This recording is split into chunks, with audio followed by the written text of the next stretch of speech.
Hey guys, Jeremy here with Simple Life. I have a boatload of new tongs for forging. Obviously one of the most important things when you're forging is being able to hold the material. The challenge with that is that it's very hot often. And Princess Auto is now carrying tongs, which I'm super stoked about. They're from Stewart Mountain Forge. And I actually heard about this gentleman from a podcast that I was listening to called Forge Side Chats. I was on their podcast. I forget which episode I am, but if you want, you can listen to that. It's two gentlemen, a very Canadian-centric podcast, and it's definitely worth a listen. It's episode number 15, Benoit Laurent, Stewart Mountain Forge, Victoria, BC. So these tongs he makes for Princess Auto, and it's really interesting to hear him talk about the process. He was saying that he's gotten so fast. I said, how fast are you at making tongs now? He said, it's so fast, it's ridiculous. He says, I can't really talk about how I do it, but he is basically jigged and fixtured so that he can mass produce these tongs in British Columbia, Canada, which I think is really cool. This whole movement to get manufacturing back into North America is so critical, especially with this whole pandemic. We all saw shortages in stuff not made here. We need to start doing the real work ourselves, and this is a really cool example of that. So I'm just going to show you. I don't know for sure if this is the entire inventory that Princess Auto carries, but this is what my local one carries. Price on these suckers was $69.99 per piece. I know that's not cheap, but it is made in Canada. This dude is making a living for himself, making tongs, selling them to a store, a corporation.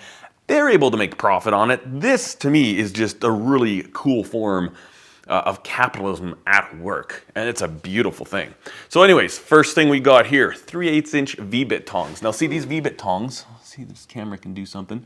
So they're, be good for holding round stock. You see they got the V-bit on the end there, and then they've also got a V right in there. Right there, you can see there's like a little V there. So you could hold something this way or this way, 3/8 inch. So it'd be good for, little bars of steel, whatnot and stuff and such and things of this nature. Next thing, 1/2 inch V-bit tongs. So the same thing, but bigger stock. There you go, see that? Nice looking tongs. One thing I really like that he's done is that if you look, I don't know if this camera will be able to do it, but these flare out right here. And what he's done is he's actually gone and hammered this so it widens out. So it has a really nice swell right here. So it's not like you're just holding this round stock. It fattens out and it is significantly noticeable. Like as soon as I picked them up, I didn't see it. I felt it. I was like, oh, that is really cool. Now I haven't actually used these, but just feeling them, they feel really comfortable. I have used other tongs. These ones feel nicer than many of the other tongs that I have. So those are the basic V-bit ones that I have. I picked up just a set of, what do they call these ones? Flat jaw tongs. So this is what it sounds like. They've got a flat jaw. Kind of good for some general purpose type things. Nice finish he has on these as well. They're all not super loose, but they're not tight, right? Like they don't bind like, one hand operation if you're picking something up. The tolerances that these are made to they impress me. I'm actually really impressed. And every single one is stamped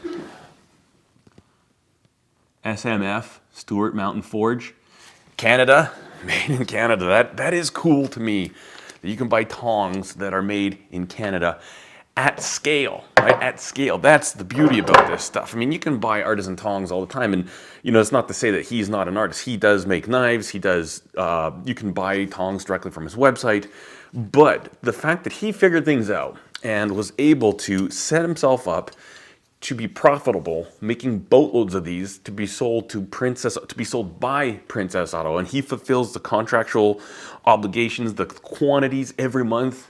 That is cool. So I picked up some scrolling tongs as well, and essentially what these do is they kind of come down to a fine needle point. You see those there, like that?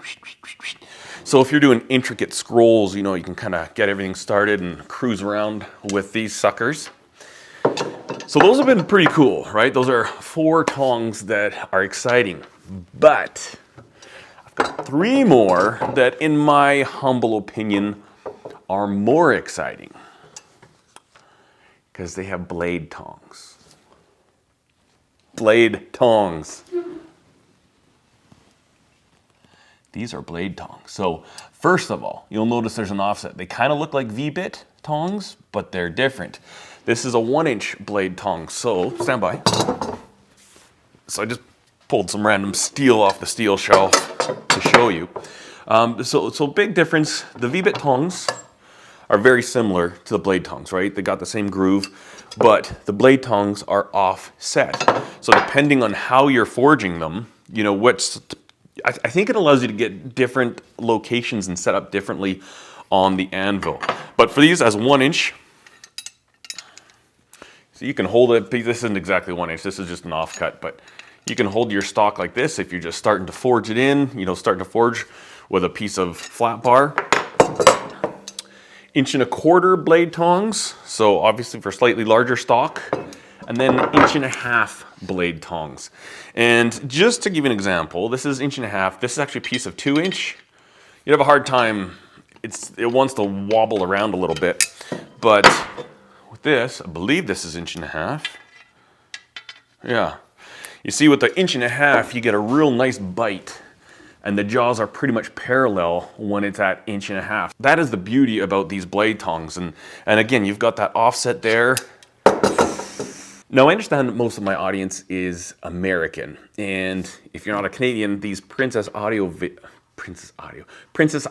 sponsored videos, it may not be that interesting, that handy to you, but I think it's all part of a bigger idea. You know, who's to say that somebody couldn't figure out what Stuart Mountain Forge has figured out and start making these for what's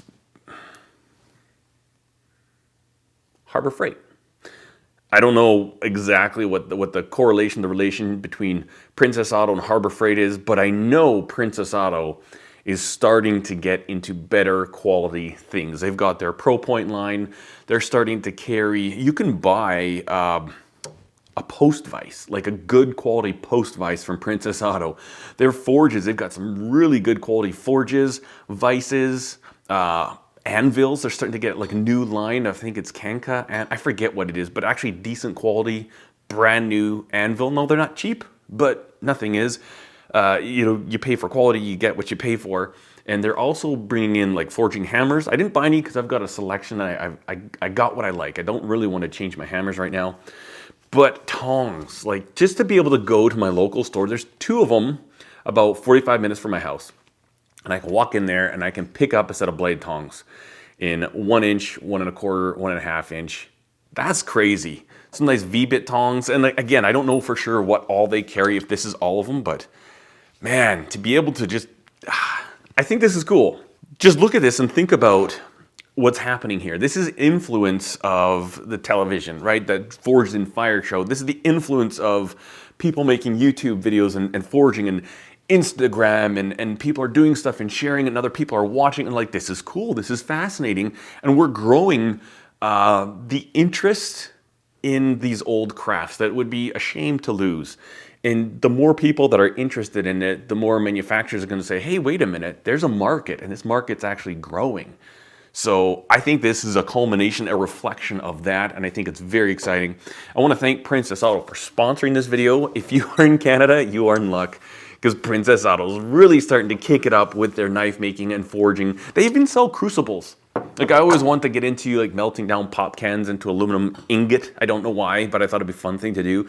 They sell crucibles and like graphite stirring sticks now. So I can just throw it in my kiln, my electric oven, and heat up. I can melt. I can do that stuff. And I can just go buy the supplies, and they're open like retail hours, right? It's not like I have to go to a specialty industry store that's only open till 5 o'clock. I mean, I just think this is so exciting, and I'm really excited to get these suckers out into the forge, start using them, testing them out, and yeah, this will be the last video of the year. So I hope you guys have a wonderful rest of your season. Hope you had a very Merry Christmas, and I hope the new year will be very successful for you, for your family, for your loved ones, and let's take it back. You know, I'm kind of sick and tired of playing victim to everything else. So I say we take this year, we own it. We grab the bull by the horns with tongs if you'd like to, but we're going to make this a great year. I'm excited. Looking forward to sharing lots more forging stuff, trying to learn how to make knives by smashing them.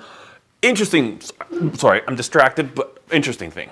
You know, when you kind of think you're figuring something out and you get ahead of yourself or you get too big for your britches, one tradition I have is I make a knife for my parents for Christmas. And this was a knife I'd forged and I was pretty proud of it. It's 1095. Wasn't perfect. You know, we had a little bit of little cattywampousness. It kind of manifests itself in, you know, the grind there. You know, obviously this part went down and you can see that it went up on this side.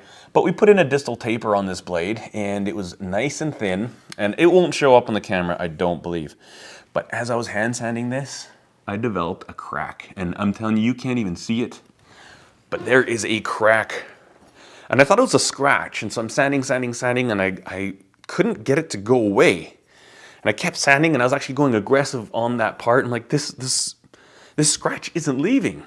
Flip it over, and the exact same scratch was on the other side. So I've got a crack in this blade. So I'm gonna make my parents a new one out of stainless steel. But, you know, this was something that I was like, oh, cool, I totally just forged this. Where did that crack come from? I don't know. And that's part of the learning process. Very likely that I wasn't forging it quite hot enough. Maybe I was, you know, hitting a few too many times as it was cooling and I should have put it back in the forge. Instead I kept hammering on it. I don't know for sure, but man, a lot of people say, why don't you sell forged knives? And one of the reasons is that I've got a lot of work into this and essentially this is useless. This is gonna become my knife. I had a handle all ready for it and I'm gonna use it just so I can see what a crack does with daily use. Like how long will it last in the kitchen? But anyways, just thought I'd share this. It's like, man, I've been messing around with the forging, but it is so different than stock removal. So much to learn, and I think I'm there. I think I got it, and oh! Anyways, it's fun, and if you're not ever challenging yourself, you're probably just bored. I hope you guys have a wonderful day. Thank you for watching this video, and we will see you in the next one. Cheers.